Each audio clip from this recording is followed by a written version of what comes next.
जळगाववर पण काय निघालेत, बरं, पाठीमागे बरं. आहेत आणि सगळी मिळून आम्ही दादांच्या भेटीसाठी आम्ही जातो. बाबा म्हणजे आज खूप मोठ्या संख्येने त्या ठिकाणी प्रशिक्षणार्थी येत आहेत एकंदरीत. 100% सर, तसं तर वातावरण या ठिकाणी आहे आणि असंच जर वातावरण येणाऱ्या काळामध्ये जर असेल तर 100% आपल्याला न्याय हक्कासाठी येणाऱ्या काळामध्ये 100% पॉझिटिव्ह ऊर्जा निर्माण होईल. आज जे मुलं या ठिकाणी उपस्थित आहेत त्या प्रत्येकांच्या आशा एक त्यांच्या चेहऱ्यावरती बघायला भेटलं. तब्बल हां. 11 महिन्याचा कार्यकाळ या ठिकाणी हॅलो? होतं आणि त्या दृष्टिकोनातून जी वाटचाल करतोय, की ते हां. एक हक्काची भाकर आपल्याला निर्माण व्हावी. एक संघटना निर्माण हां, व्हावी. हां. कालच आपल्या माध्यमातून जर बघितलं तर आज 4-5 नेतृत्व प्रत्येकजण प्रत्येकाच्या पद्धतीने प्रयत्न करतात.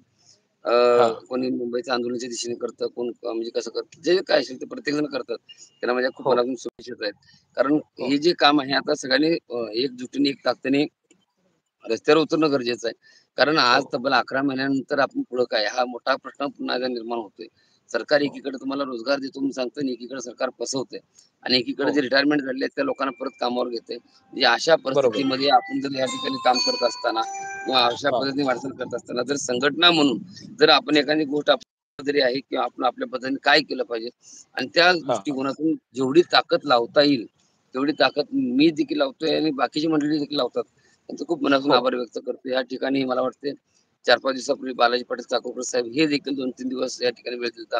त्यांनी देखील माननीय हो, प्रांत साहेब असतील, तहसीलदार साहेब असतील किंवा तिथले अधिकारी असतील त्यांना देखील त्यांनी भेट दिल्या. मुंबईला जाऊन त्यांनी व्यथा मांडल्या.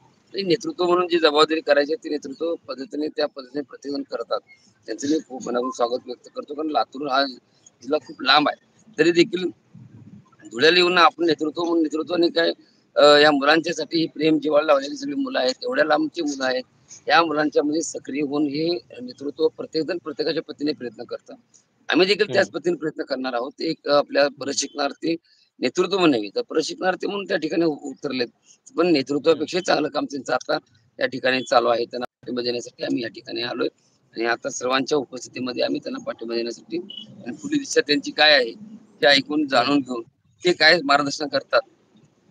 संविधानच्या अनुषंगाने संविधान आम्हाला देखील मान्य आहे आणि संविधान हं. आम्ही देखील संविधानाला सोबत घेऊन चालणारी मंडळी आहोत. त्या सगळ्या मंडळींना संविधान शेवट कोणी देखील या महाराष्ट्रामध्ये नाहीये.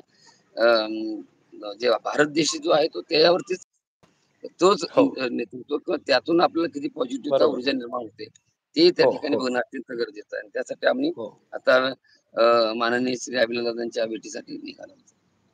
तुमचा काय निरोप अ, सांगू?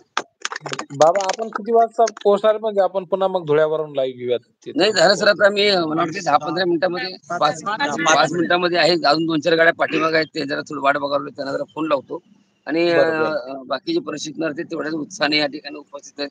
त्यानंतर मग काय निर्णय घ्यायचा तो ठरवू. बरं, बरं. चालेल. मग हे जे दादा आपण आता सध्या ज्यांच्या आपण काय निरोप मोबाईलवरून लाईव्ह देऊ? आपण काय निरोप देऊ? आपला काय निरोप आहे का? निरोप आहे ना बाबा तुमच्यापर्यंत पोहोचला असेल मला असं वाटतंय. पोहोचलाय सर, पोहोचलाय. भावना तुमच्या पोहोचलेल्या आहेत. जरा हसा ना सर तुम्ही. अहो हे मला एक नाही समजत हे थोड्या वेळापूर्वी तरी कल्पना द्यायची की नाही लाईव्हची. डायरेक्ट त्यांनी फोन केला, "अरे बाबा मी कुठं आहो सध्या मला माहिती नाही तुम्हाला सांगू नाही शकत." आता आपला बरं. संघटनेचा फॉर्म लावला मी पुढं. अरे बापरे! ठीक आहे, ठीक आहे. काही अडचण नाही. आता एक 5 मिनिटामध्ये तिथं पोहोचतोय आम्ही. त्यामुळे काही अडचण नाही बरं. सर. पण एक आपल्याला सांगू इच्छितो, की आता येणाऱ्या काळामध्ये बसण्याचे दिवस नाहीयेत. थांबण्याचे हां, हां. दिवस नाहीत, दिवस संपत आलेले आहेत. त्यामुळे जेवढी ताकद लावता येईल, मी देखील या ठिकाणी आल्यानंतर इथलं पुढचं नियोजन झाल्यानंतर सर्वांसंग चर्चा करून पुढील दिशेसाठी नंदुरबार आणि धुळे आणि नाशिक हा एक जिल्हा असा आहे, की या ठिकाणी या मुलांना कामाची गरजच आहे. तेवढी ताकदच गरज हो. आहे आणि त्याच अनुषंगाने अ, ह्या बाकीच्या गोष्टी खूप महत्त्वाच्या आहेत. ह्या भागातल्या हो. मुलांना ह्या भागामध्ये एम-आय-डी-सी नाही आहेत किंवा बाकीच्या सुविधा हं. ह्या ठिकाणी नाही आहेत. त्या ठिकाणी शासकीय कुठल्या गोष्टीची सुविधा म्हणजे तालुका बघितला तर म्हणजे जसं समाधानकारक जिल्हा आहे तो हं. तालुका वाटतो अशी परिस्थिती ह्या भागातली आहे.